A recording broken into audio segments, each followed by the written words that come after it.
My name is Naomi Ellery. Vera deleted the files with a kind of theatrical calm, watching my face the whole time like she was waiting for something to crack. Your thesis? She said, closing my laptop lid with a soft click. Who cares? Marisol laughed from the couch, waving a hand like I was overreacting before I'd even started. Oh, come on. You're too sensitive. Hector didn't even look up from his phone. Maybe you weren't meant to graduate anyway, he muttered, more to himself than to me. The kind of comment that says more about someone's own disappointments than about mine. I didn't argue, didn't raise my voice, didn't reach for the laptop, didn't do any of the things Vera had clearly braced herself for. I just smiled, small and unreadable, and reached for my phone. To understand that smile, you have to understand the 5 years before that night. I'd spent most of my adult life quietly finishing an environmental science thesis my family had never shown much interest in, not out of cruelty, exactly, just a settled indifference that calcified over time.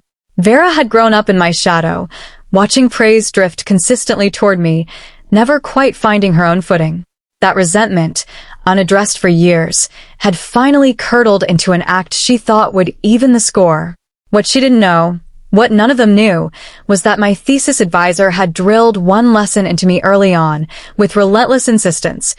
Never trust a single copy of anything.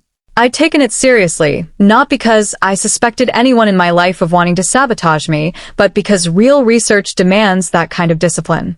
My work lived in 3 separate places, updated automatically, completely untouched by whatever had just happened to my laptop.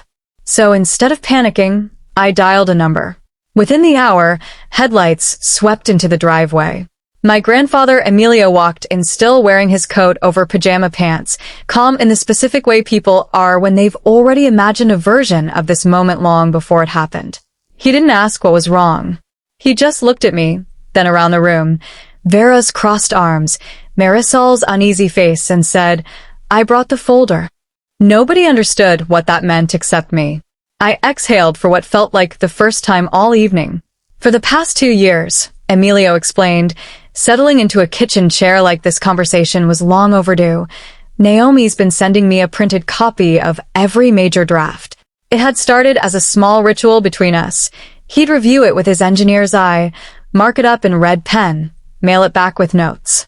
Nobody else in the family had known, mostly because nobody else had ever asked what we talked about on our weekly calls. I told her years ago I'd be the one to look over her final draft before she sent it in, he said, setting a thick folder on the table. I didn't do it because I thought something like this would happen. I did it because I was proud of her, and I wanted to be part of it. The room went quiet in a way that had nothing to do with fear, and everything to do with recalibration.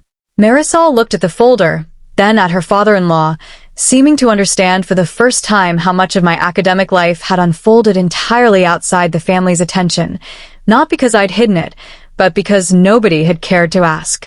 Vera stood near the doorway, her earlier satisfaction draining into something far less comfortable. She hadn't destroyed months of work. She'd just revealed, in the most direct way possible, how little she understood about what I'd actually built, and who had quietly been holding it up the whole time.